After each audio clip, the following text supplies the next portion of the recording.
자, 오늘은 너희는이라는 말로 시작되는 제목들의 설교, 연속 설교 중에서 8번째 설교입니다. 너희는 나의 사랑하는 신부이다 라는 제목의 설교입니다.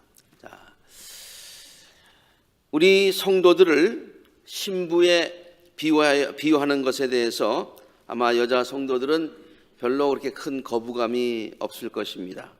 그런데 남자 성도들은 종종 그 비유가 이렇게 딱 와서 닿지 않는다는 그런 이야기를 제가 좀 들은 적이 있습니다. 왜 우리가 남자인데 신부다 그러는가. 그러나 성도들을 신부에 비유한 것은 남자 여자 이런 것을 따지는 것이 아니라 예수님과 우리와의 관계를 영적으로 설명하는 것이기 때문에 우리 모두에게 적용되는 영적인 진리인 줄로 압니다. 실제로 신약 성경의 여러 곳에서 예수님을 신랑으로 비유하여 가르치고 있고, 또 예수님이 신랑이 되신다니까 당연히 우리는 상대적으로 신부가 되는 것이죠. 이렇게 신랑과 예수님과 우리와의 관계를 신랑과 신부로 비유한 곳이 생각보다는 많더라고요. 자, 먼저 우리가 그 신부라고 하는 것, 예수님이 신랑 되시고 신부라고 하는 성경 말씀을 우리가 생각을 할 때 제일 먼저 떠올릴 수 있는 성경 말씀이 바로 마태복음 25장에 있는 말씀 같아요. 우리가 잘 아는 열 처녀의 비유 있잖아요. 하늘나라는 저마다 등불을 들고 신랑을 맞으러 나가는 열 처녀에 비유할 수 있을 것이다. 그렇게 예수님께서 비유에 나오는 비유에 나오는 그 신랑을 예수님 자신의 비유에서 이렇게 말씀을 해주셨어요.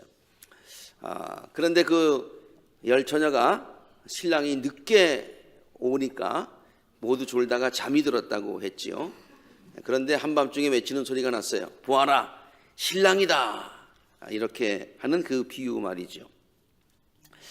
마태복음 9장에서 이렇게 비유에 나오는 것을 통해서 간접적으로 예수님이 신랑인 것을 보여주신 것 반면에 마태복음 9장에서는 예수님께서 당신이 신랑이다 라고 하는 것을 직접 이렇게 표현하신 적도 있죠. 세례 요한의 제자들이 예수님께 와서 묻습니다. 우리와 바리새파 사람들은 자주 금식을 하는데 왜 선생님의 제자들은 금식을 안 합니까? 예수님께서 그들에게 이렇게 말씀하시죠. 혼인잔치의 손님들이 신랑과 함께 있는 동안에 슬퍼할 수 있느냐? 신랑과 함께, 내가 신랑인데 신랑과 함께 있는 이 제자들이, 또 이 성도들이 슬퍼할 이유가 뭐가 있겠느냐? 그러나 신랑을 빼앗길 날이 올 것이다. 예수님의 십자가의 죽으심을 지금 말씀하고 계신 거죠. 그때가 되면은 그들이 금식할 것이다. 그렇게 해서 당신이 지금 신랑이고 여기 있는 제자들을 비롯해서 모든 성도들이 다 신랑과 함께 있는 그 혼인잔치의 기쁨을 누리고 있다 말씀을 하고 있습니다.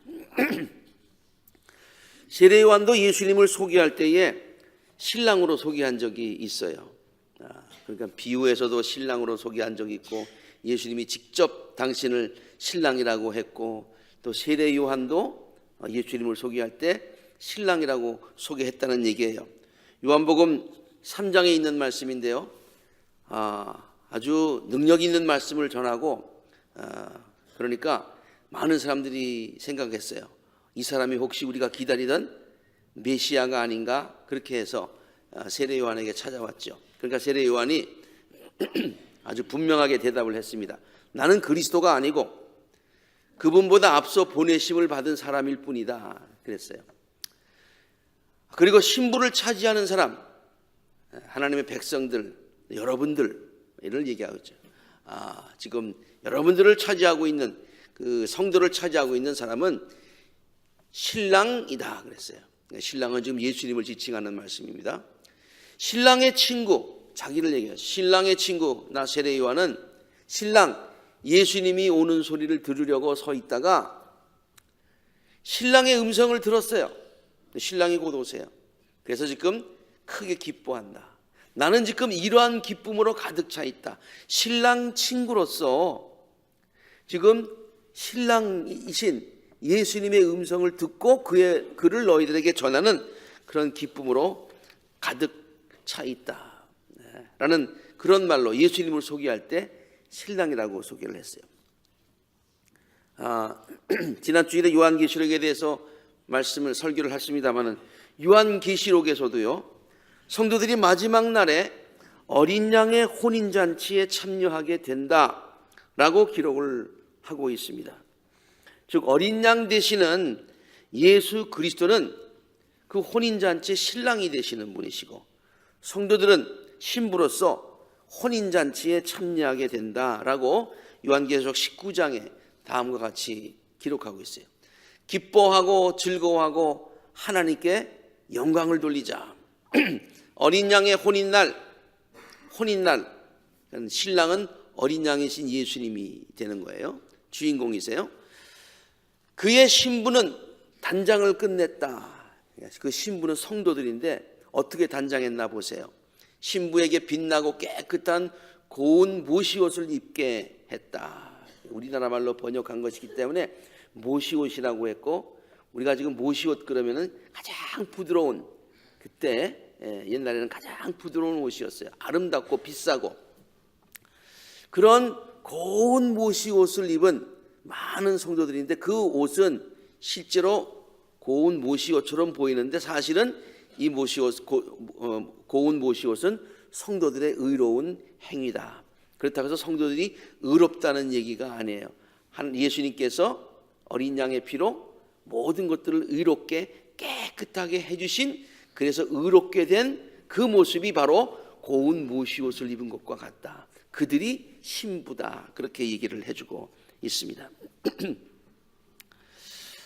이렇게 신약 성경만 보더라도 성경 여러 곳에 하나님과 예수님과 우리와의 관계를 신랑, 신부로 비유하는 부분들이 굉장히 많이 있죠. 그러니까 여기 우리 남자 성도들이 빠지면 안 되겠죠, 그렇죠? 네. 랭캐스터에, 우리 가깝게 있는 랭캐스터에 가보면 에미시들이 살고 있는 마을이 있어요. 거기에 가서 오래전에 아주 재미난 이야기를 들은 적이 있습니다. 그들은 우리가 다 알다시피 평상시에 늘 검은 옷을 입고 다닙니다. 그런데 흰 옷을 전체를 입는 거예요. 그들도 검은 옷을 입으면서 중간중간에 이렇게 팔이라든가 이런 소매라든가 여기에는 흰 옷을 하고 거기다가 또 푸른색으로 물감을 들여서 입고 다니기는 합니다만은 평생에 2번 흰 옷만을 입는 그런 때가 있다는 거예요. 한 번은 결혼할 때, 세상에서 결혼할 때 흰 옷을 입고서 결혼합니다. 또 한 번은 죽어서 관에 들어갈 때 흰 옷으로 수의를 입고 이제 들어가는 거죠. 이유는 죽으면 하늘나라에 가서 조금 아까 요한계시록 19장에 기록되어 있는 것처럼 고운 모시옷을 입고 주님과 함께, 어린 양 되시는 주님과 함께 혼인하러 들어가는 혼인잔치에 들어가기 위해서, 그래서 주님과 함께 영생을 누리기 위해서 저들이 이제 관에 들어갈 때 흰 옷을 입고 들어간다는 거예요. 이렇게 신약 성경에서 많이 우리를 신부로 비유하고 있는데 신약 성경에만 있는 게 아니에요. 오늘 구약 성경 아주 잘 읽어주셨는데 구약 성경 중에서 또 우리와 하나님과의 관계를 신랑 신부에 비유하여 가르치고 있는 책이 있어요. 그것은 어떤 한 단이 아니라 책 전체가 신랑 되시는 하나님, 신부인 우리 성도, 하나님의 백성을 묘사하고 있어요. 그 책이 바로 오늘 읽은 아가서입니다. 아가서. 그것을 Song of Songs, 노래 중에 노래, 가장 아름다운 노래라고 그렇게 표현하고 있죠. 지난 주일에는 요한계시록의 책이 어떤 책인가에 대해서 잠시 말씀을 드렸습니다만 오늘은 아가서가 무슨 책인가를 한번 잠시 말씀을 드리겠습니다. 이 아가서는요, 누가 썼느냐? 솔로몬 왕이 있었다고 우리가 알려져 있고요. 그 솔로몬 왕이 이렇게 누구에게 사랑을 고백하느냐 하면 어느 여인에게 사랑을 고백하는 그 사랑의 그 고백들인데요. 술람미에 있는 그 여인을 지극히 사랑해서 그 사랑을 아름다운 노래시로 표현한 것, 그것이 바로 우리 아가서가 되겠습니다. 솔로몬이 누구입니까? 모든 부귀와 영화를 다 누렸다고 알려진 그와 같은 솔로몬 왕이지요. 그는 정말 궁궐에 많은 궁녀, 그 다음에 또 왕비 다 거느리고 있었던 그런 사람 아닙니까? 그런데 이 솔로몬 왕이 보잘것없는 술람미에 사는 한 시골 여인을 사랑한다는 그 내용입니다.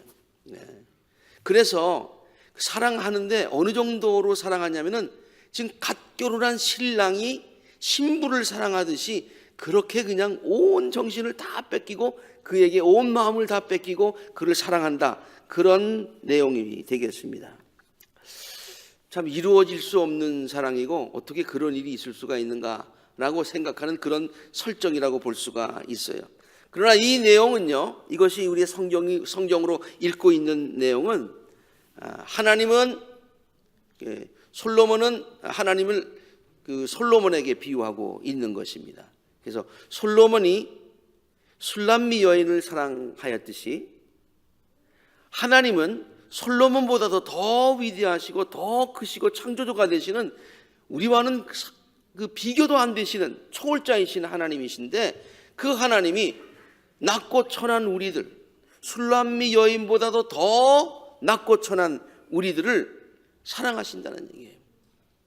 사랑하시는데 어떻게 사랑하시느냐?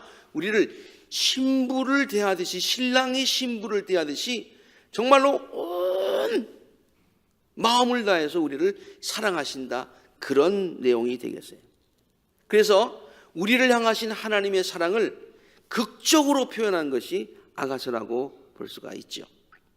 아가서 4장 1절 1절에서 11절까지 내용들 중에서 여기서 그 술람미 여인 보고 신부라고 부르는 부분이 꽤 많이 있습니다. 아름다워라 나의 사랑, 아름답기만 한 그대. 아름답기, 그냥 모든 게 다 아름다운 거예요. 나의 사랑, 흠잡을 데가 하나도 없구나. 흠잡을 데가 있겠어요, 없겠어요? 사실은 많지요. 근데 이 신랑의 눈에는 흠잡을 데가 없어 보이는 거예요. 우리가 흠잡을 데가 많죠.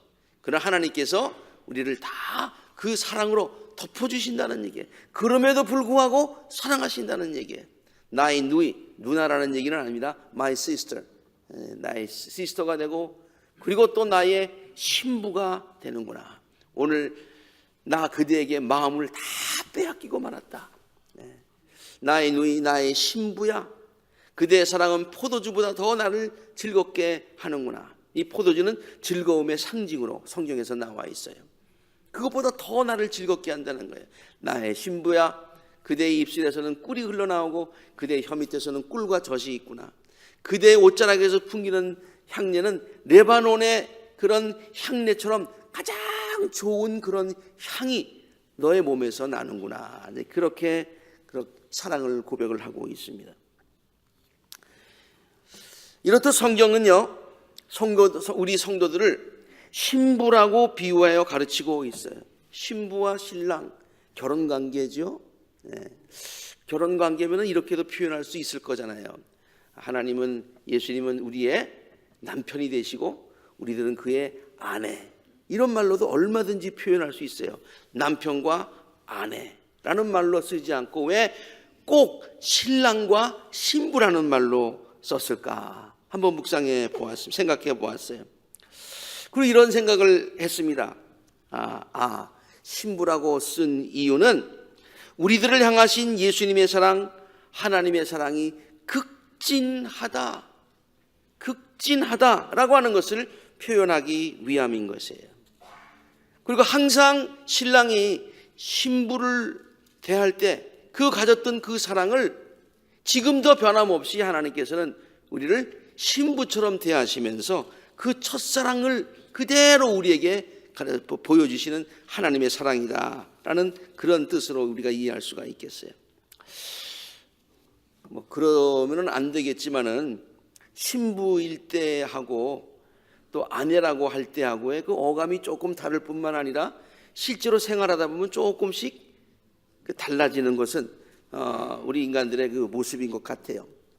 부부들의 모습인 것 같아요. 신랑과 신부 시절 이렇게 그 좀 신부일 때하고 그냥 결혼 생활이 오래 있어서 아내가 되어서 뭐 그렇게 짜릿함은 없지만은 좋은 뜻으로 얘기하면 사랑이 좀 더 깊어간다, 성숙해간다라고 볼 수도 있지만은 그 뜨거운 면, 짜릿한 면은 좀 덜해가는 것 같아요. 그래서 신부와 아내와의 그런 그를 비교하는 여러 가지 재미난 그런 유머들이 많이 있습니다. 신랑과 신부 시절에요, 예를 들어서 둘이 탁구를 친답니다. 그럼 신랑이 신부가 공을 잘 치도록 똑딱볼로 이렇게 주는 거죠. 공도 먼저 주워주고, 그리고 또 잘 못 치는 게 더 귀엽게 느껴지고 뭐 그러는 거예요. 그러나 세월이 지난 후에 남편과 아내가 탁구를 치는 모습은 완전히 다르다고 합니다. 남편은 기회만 되면 자기가 아내보다 월등하다는 것을 보여주기 위해서 갑자기 스파이크를 팍 매겨서 아내가 받칠 수 없도록 사정없이 때린다고 합니다. 신혼 초에 신부가 감기에 걸리면은 밤중이라도 약국에 가서 약을 사다 준다고 합니다. 신부일 때 하는 얘기예요. 그러나 세월이 지난 후 아내가 감기에 걸려서 기침을 계속해서 하면 처음에는 약을 사다 먹으라고 이렇게 말합니다. 그래도 기침이 심하면은 시끄러워서 잠을 못 잔다고 구박하고 벽에 싸들고 다른 방으로 간다고 하는 거예요. 신랑이 신부를 대하는 태도와 남편이 아내를 대하는 태도가 이렇게 다른 거예요. 그래서 성경이 우리를 그냥 아내 그러지 않고 신부라고 얘기하는 것 같아요. 신부 때 신랑이 신부에게 대하듯이 정말로 그 뜨거운 사랑 변치 않고 하나님께서 우리를 사랑하신다. 부족한 게 많이 있지만 그럼에도 불구하고 다 감싸준다. 이리 보아도 내 사랑, 저리 보아도 내 사랑. 이게 신랑이 신부들을 향한 그런 사랑 아니겠습니까? 한국 민요 중에 다음과 같은 노래가 있죠. 이리 보고 저리 보아도 어화둥둥 내 사랑이요. 요리 보고 저리 보아도 이리 보나 요리 보나 그게 다 마찬가지인데 아무튼 어화둥둥 내 사랑이요. 그리고 나서요, 잘 들어보세요. 꽃이 피고 또 지고 피고 지고 봄이 오고 겨울 오고 해가 바뀌었다. 이게 무슨 말입니까? 상당한 세월이 흘렀다 그런 얘기예요. 상당한 세월이 흘러서 그 신부로서의 그 짜릿함을 다 잊어버렸다가 아니라 그때도 신부를 대하듯이 그 사랑 변치 않고 말이죠. 항상 내 곁에 있는 그 사람이요, 어와둥둥 내 사랑이요. 그렇게 하는 거예요. 신랑 되시는 예수님께서 우리들을 향하신 사랑이 이렇게 극진하다고 하는 거예요. 이리 보아도 내 사랑, 저리 보아도 내 사랑.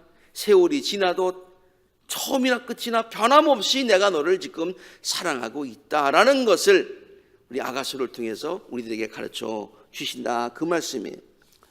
우리들을 향하신 하나님의 이러한 극진한 사랑을 성경은 다음과 같이 말하고 있죠. 이게 이스파냐서에 나오는 이 말이 조금 아까 우리 한국 민요에 이리 보아도 내 사랑 저리 보아도 내 사랑이라는 것과 너무 이렇게 분위기가 비슷한 것 같아요. 너의 하나님 여호와가 너희 가운데 계시니 그는 구원을 베푸실 전능자시라. 그가 너로 인하여 기쁨을 이기지 못하게 하시며 너를 잠잠히 사랑하시며 너를 인하여 즐거이 부르며 기뻐하시리로다. 신랑이 신부를 대하는 사랑은요 무조건적입니다. 무조건적이에요. 어떤 조건이 있어서 사랑하는 것 아니에요. 그냥 그가 다 이쁜 거예요. 우리들을 향하신 하나님의 사랑도 그와 같다는 것이죠. 아가서에서 표현하고 있는 이 무조건적인 사랑, 신랑이 신부를 대하는 그 사랑을 어떻게 표현하고 있습니까? 자, 술람미 여인을 이렇게 표현하고 있습니다. 예루살렘의 아가씨들아, 지금 술람미에 살면서 예루살렘에 있는 시골에 살면서 서울 아가씨들 보고 얘기하는 거예요. 서울에 있는 것도 아니에요. 궁정에 있는 아가씨들 보고 얘기하는 거예요. 내가 당신들은 분을 발라서 다 곱지만은 내 피부 색깔은 검어, 조금 검어. 내가 비록 검은데 이 솔로몬 왕이요, 그렇게 얼굴이 뽀얀 그 사람만 보다가 검은 사람을 보니까 이게 어떻게 보이는가 하니 계단의 장막처럼 보인대요. 솔로몬의 휘장처럼 보인대요. 이게 검으니까 더 이뻐 보이는 거예요. 검은 게, 근데 이 술람미 여인은 객관적으로 생각해서 술람미 여인이 검다고 하는 것이 좀 창피했어요. 여자가 너무 그냥 피부가 그것도 선탠해가지고 이쁘게 그을른 게 아니라 태양에 그냥 막 그을린 거니까 말이죠. 그래서 이게 좀 그런 자격지심이 있었던 것 같아요. 다음 보세요. 내가 검다고, 내가 햇빛에 그을렸다고 나를 깔보지 말아라. 누가 깔보지도 않았는데 깔보지 말아라 그러는 거 보니까 좀 자격지심이 있는 거 아니에요. 그렇죠? 내가 검어서 이거 참 나는 돈도 없어서 분도 못 바르고 뭐 그런 것 아닙니까? 네. 근데 그 그을린 거가 어떻게 그을렸냐면 보세요. 오빠들의 성화에 못 이겨서, 성화라는 게 구박입니다. 오빠들의 성화에 못 이겨서 나의 포도원은 버려둔 채 내 포도원 돌보느라고 까매졌다고 그러면 그래도 할 말이 있는데, 내 포도원 보느라고 까매진 게 아니라 오빠들이 구박을 해가지고 오빠들 포도원 돌봐주느라고 내 포도원도 못 돌보고 거기 가가지고 야 햇빛 있는데 일하다 보니까 까매졌다, 그런 얘기예요. 네. 그 술람미 여인가 어떻게 생겼는가 한번 여러분 상상해 보시기 바랍니다. 까무잡잡한데 그냥 조금 그렇게 막 훤하게 생기지는 않았을 것 같아요. 그렇죠? 네. 그런데요, 이 술람미 여인에 비해서 술람미 여인을 사랑하고 있는 이 솔로몬은 어떤 사람입니까? 솔로몬을 우리가 다 알고 있습니다만은 이 술람미 여인이요, 솔로몬을 볼 때 이렇게 자기가 솔로몬이 이렇다고 지금 얘기를 하고 있는 거예요. 그러니까 이 모든 것을 통해서 성경이 가르치고자 하는 것은 술람미 여인은 이런 솔로몬의 왕의 사랑을 받을 만한 자격은 안 된다는 것을 아주 극적으로 그렇게 보여주고 있는 거죠. 거친들을 해치면서 연기 치솟았듯 올라오는 저 사람이 누구냐? 마차를 타고 쫙 오는 거예요. 예? 마차를 타고 오는 거예요. 그 마차 타고 오는 모습이 혼자 타고 오는 게 아니라 옆에서 그냥 많은 군사들이 호위를 하면서 쫙 오는 거예요. 와, 여러분 그 얼마나 웅장하겠습니까? 그리고요, 멀리서 보면 그렇게 멋있고요, 더 가까이서 솔로몬을 가보면은요, 모략과 유향 냄새가 풍기고 장사꾼들이 가지고 있는 온갖 좋은 향수 냄새가 그 왕에게서 다 나는 거예요. 예. 그 얼마나 좋은 향수를 썼으면은 그러니까 벌써 술람미 여인은요, 왕이 오고 있는 그 모습만 보더라도 굉장하다는 걸 느끼고 가까이 있으면은 감히 내가 가까이 갈 수 없는 당신이라는 것을 지금 고백하고 있는 거예요. 예. 자기는 그냥 막 너무 초췌한데 딱 보니까 온갖 향수 냄새가 다 나는 거예요. 온갖 향수 냄새. 여자에게서 나오는 냄새는 레바논 수풀 냄새가 나는 겁니다. 아까 레바논 향기가 난다고 그랬잖아요. 그냥 자연적인 냄새가 나는 거예요. 근데 아주 그냥 향수가 나는 거예요. 아, 솔로몬이 탄 가마구나. 솔로몬이 탄 가마를 또 누가 혼자 오는 게 아니에요. 이스라엘의 장사 가운데서도 빼어난 용사 60명이 그를 호위하고 오는 거예요. 이게 벌써 이게 격이 달라, 차원이 달라. 그리고 솔로몬이 탄 그 가마를 보니까 요소리 얘기하면은 세단이죠, 그렇죠? 그 세단을 딱 보니까 레바논 나무로 만들었어요. 최고급 나무로 만들었어요. 기둥은 은으로, 거기다가 레바논 나무도 비싼데 거기다가 은을 입혀버렸어요. 닷집은 금으로 꾸몄어요. 닷집이라고 하는 것은 이 등받이를 얘기하고 있어요. 등받이는요 금으로 딱 꾸몄어요. 그리고 자리에는 보랏빛 털을 쫙 깔았습니다. 이게 보통 화려한 게 아니에요. 왕이 타는 것 같은데. 예루살렘의 아가씨들아, 시온의 딸들아, 나와서 보아라. 저 솔로몬 왕인데 그 솔로몬 왕이 지금 나에게 오고 있다. 나에게 오고 있다. 도무지 이루어질 수 없는 사랑 같아 보입니다. 그렇죠. 그런데도 솔로몬 왕은 술람미 여인을 신부라고 부르며 사랑합니다. 바로 우리들을 향하신 하나님의 사랑임을 성경이 우리들에게 가르쳐주고 있는 것이죠. 그래서 아내라고 표현하지 않고 신부라고 표현한 그때는, 그거에는 정말 우리가 부족하지만은 하나님은 신랑의 신부를 대하듯이 그 모든 것 다 덮어주시고, 그럼에도 불구하고 우리를 사랑하시되 끝까지 변함없이 사랑하신다. 그 말이 담겨 있다. 그런 얘기예요. 얼마나 복된 말입니까? 얼마나 좋은 말입니까? 우리들이 하나님의 또 예수님의 극진한 사랑을 받고 있는 신부라고 하는 그런 신부가 되었다는 두 번째 의미가 있어요. 그것은 뭐냐면은 우리 성도들은 예수님의 신부가 됨으로 인해서 엄청난 신분의 변화가 일어났다. 그래요. 우리가 신부가 되었기 때문에 신부 전과 신부 후는 완전히 달라졌어요. 완전히 달라졌어요. 솔로몬 왕이 술람미 여인을 신부로 대함으로 인해서 그에게 일어났던 놀라운 변화를 아가서는 이렇게 표현하고 있습니다. 시골 술람미에서 오빠들의 구박을 받으면서 살았던 여인 아니었어요? 아까 그렇게 얘기했잖아요. 네. 그런데 이번에는 시골에서 살다가 궁정으로 옮겨왔어요. 왜? 신랑이 궁정에 사니까 궁정으로 왔어요. 그리고 거기에서는 구박을 받았는데 여기에서는 많은 사람들로부터 칭찬도 받고 귀중히 여김을 받게 되었다. 자, 보세요. 왕비가 60명이고요. 후궁이 80명이고요. 궁녀도 수없이 많다고 그랬어요. 거기다 다 이쁜 여자고 다 분을 발라가지고 얼굴이 뽀얀 여자들인데 지금 술람에서 꺼무죽죽한 여자가 올라왔어요. 네. 그런데 뭐라고 얘기하냐면은 나의 비둘기 온전한 나의 사랑은 오직 하나뿐이네.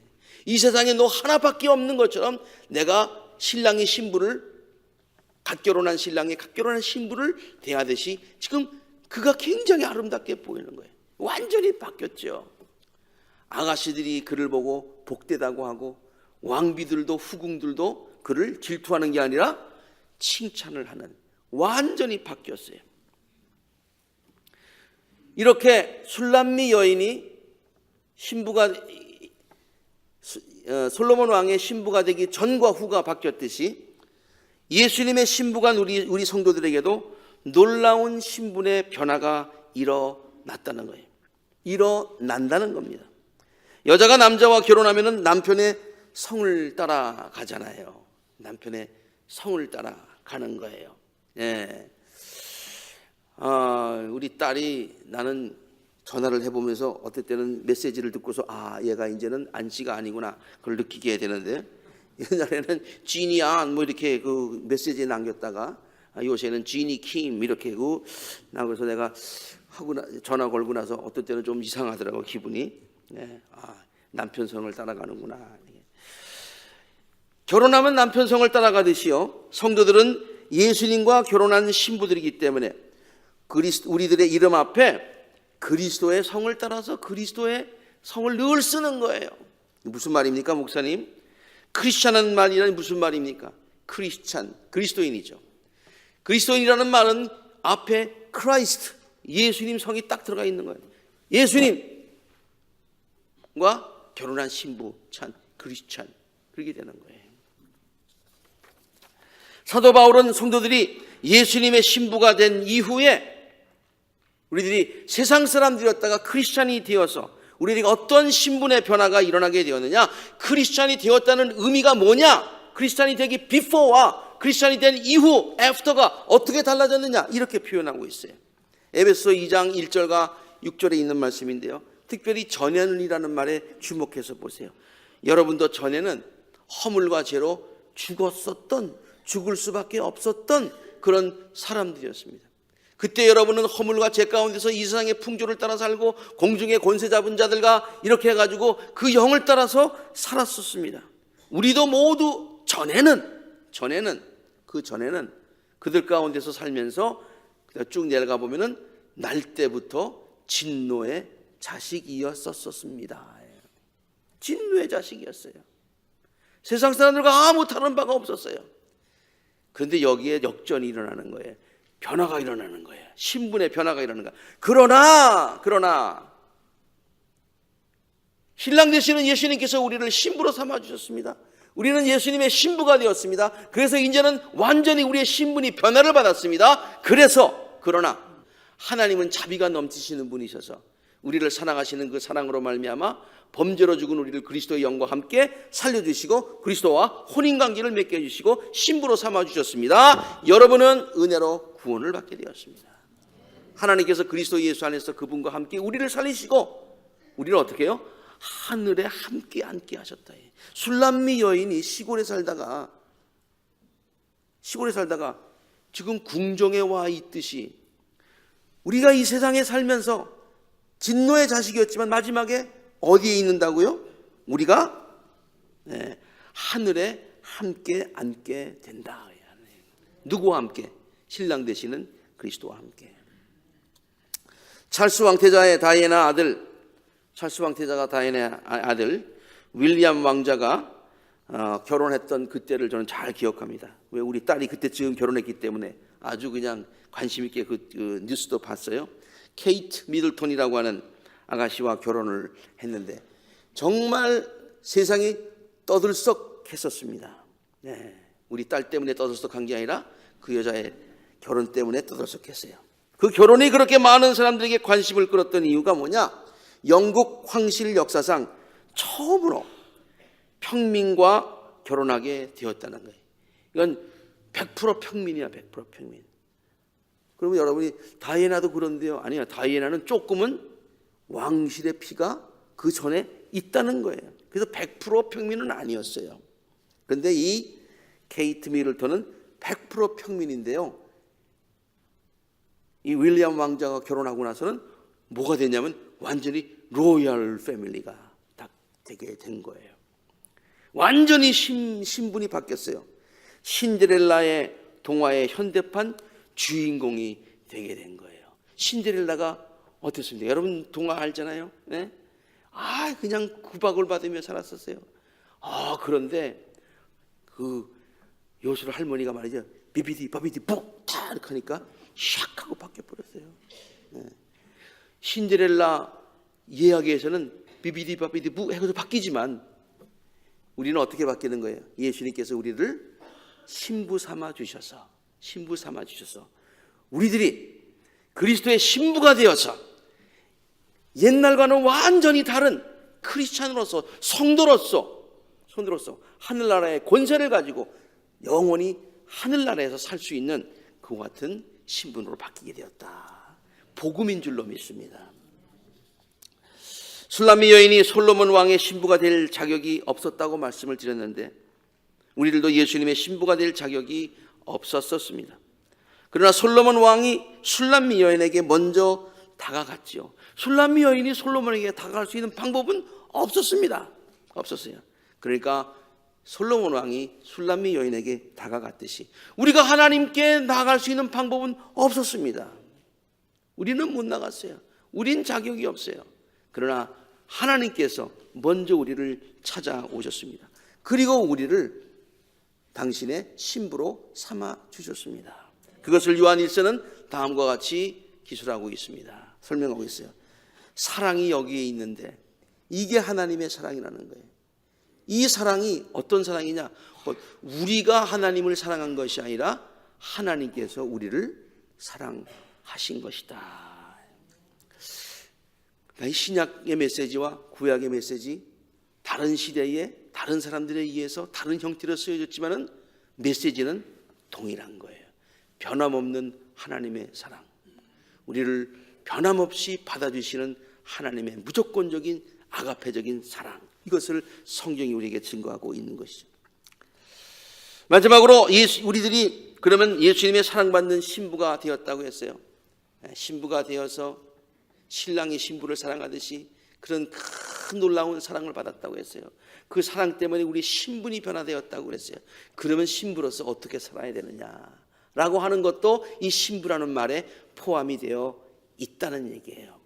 그러면 어떻게 그럼 신부로서 살아야 되느냐? 그것은 뭐냐? 신부된 우리들의 삶이 순결해야 된다. 신부하면 생각나는 게 뭡니까? 순결하다라고 하는 그런 이미지 아닙니까? 신부에게 요구되는 것이 뭡니까? 가장 중요한 것이 순결 아닙니까? 그러므로 신랑 되시는 예수님께서 신부된 우리 성도들에게 바라시는 것도 다른 것 아무것도 없다. 순결한 삶이다. 순수한 삶이다. 하나님만을 의지하는, 신랑만을 의지하는 믿음이다, 그런 얘기예요. 바울도 신부가 된 성도로서 성결하고 순결함을 성도들이 살아야 되는 것이 얼마나 중요한 것인가에 대해서 다음과 같이 가르쳐 준 적이 있어요. 제가 일부러 앞에는 이 말씀을 인용하지 않았어요. 왜냐하면 지금 말씀을 드리려고. 바울이 이렇게 얘기하고 있어요. 바울은요, 자기 자신을 중매쟁이라고 얘기했어요. 전도자니까. 그래서 바울이 우리 많은 사람들을 신랑 되시는 예수님에게 중매를 서줬다는 거예요. 그래서 여러분을 순결한 처녀로서, 순결한 처녀로서 오직 한 남편인 그리스도께 바치려고 그리스도와 정혼을 시켰대. 그래서 우리가 지금 그리스도와 정혼이 돼서 그것을 우리가 전도를 통해서 바울의 가르침을 통해서 이 복음을 통해서 우리가 신부가 되게 되었어요. 그래서 바울은 자기 자신을 중매쟁이라고 얘기하고 있고요. 예수님은 신랑 되시고 우리 모두는 신부가 된다고 했어요. 그런데 중매를 해놓고 나서 바울이 불안한 거예요. 뭐가 불안하냐면은 부족한데, 슐람미 여인처럼 부족한데 정말 은혜로 그냥 이렇게 결혼을 시켜놨는데 그렇게 되면 어떻게 돼요? 옛날에는 그랬지만 결혼하고 난 이후에는 정말 예수님의 신부답게 살아야 되는데, 다른 것 없어, 성결하게 살아야 되는데, 순결하게 살아야 되는데, 그래야 나중에 예수님으로부터 너 중매 잘 썼다 그렇게 얘기를 들을 텐데, 이 마음이 사도 바울이 불안한 거예요. 중매는 서놨는데 결혼은 시켜놨는데 요 성도들이 계속해서 순결한 삶을 살까 안 살까가 퀘스천 마크 믿어지질 않는 거예요. 보세요. 그러나 내가 두려워하는 것이 있다는 거예요. 뱀이 그 간사한 깨로 하와를 속인 것과 같이 여러분의 생각이 부패해져서 사탄이 여러분의 마음을 자꾸만 속이고 자꾸만 이렇게 시험을 줘서 여러분이 그리스도께 바치는 진실함과 순결함을 저버리지는 않을까 걱정이 된다 그랬어요. 여러분이 본래 나빠서가 아니라, 여러분이 잘못해서가 아니라 사탄이 자꾸만 하와를 꼬이듯이 여러분을 꼬이게 되면 어떻게 돼요? 그 꼬이게 되면 순결함을 잃어버리게 돼서 죄를 짓게 되는 거예요. 그 순수함을 잃어버리게 되는 거예요. 신부로서의 순결함을 잃어버리게 되는 거예요. 그러면은 신랑 대신 예수님께 중매한 내가 무슨 체면이 있냐, 그런 얘기가 되겠어요.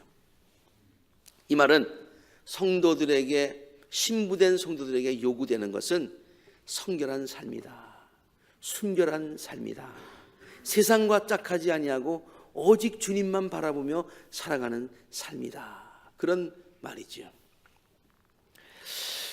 우리들은 예수님을 신랑으로 모시고 사는 신부들이라고 말씀드렸어요. 그러므로 성결한 삶을 살아야 합니다. 또한 신랑 되시는 예수님만을 사모하며 살아야 합니다. 그분만을 의지하며 살아야 합니다. 그분과 동행하며 살아야 합니다. 예수님을 신랑으로 모셨으면은 결혼할 때 신랑 신부가 서로 서약할 때 말했듯이 어떠한 상황에서라도 주님께 대한 사랑을 저버리지 말고 주님만 의지하며 주님 붙들고 살아야 됩니다. 그러니까 신랑 신부가 결혼 서약할 때 어떻게 서약합니까? 부할 때나 가난할 때나 슬플 때나 기쁠 때나 병들었을 때나 건강할 때를 막론하고 내가 당신을 귀하게 여기겠습니다라고 서약을 하지 않습니까? 우리도 그런 서약을 하고 신랑 되시는, 우리가 신부로서 신랑 되시는 예수님을 신랑으로 모시는 거예요. 예수님은 변함이 없으세요. 약속을 반드시 지키는 신실하신 분이십니다. 예수님은 no question, 걱정할 것 없어요. 걱정은 누가 해야 돼? 우리 쪽에서 걱정해야 되는 거예요. 그러니까 우리도 어떻게 해야 됩니까? 부할 때나 가난할 때나 슬플 때나 기쁠 때나 병들었을 때나 건강할 때나 어떠한 상황에서라도 주님을 향한 사랑을 변치 말고 주님을 향한 믿음을 변치 말고 순결함을 변치 말고 살아야 되는 그와 같은 의미가, 그와 같은 자세가 우리 신부들의 자세인 줄로 믿습니다.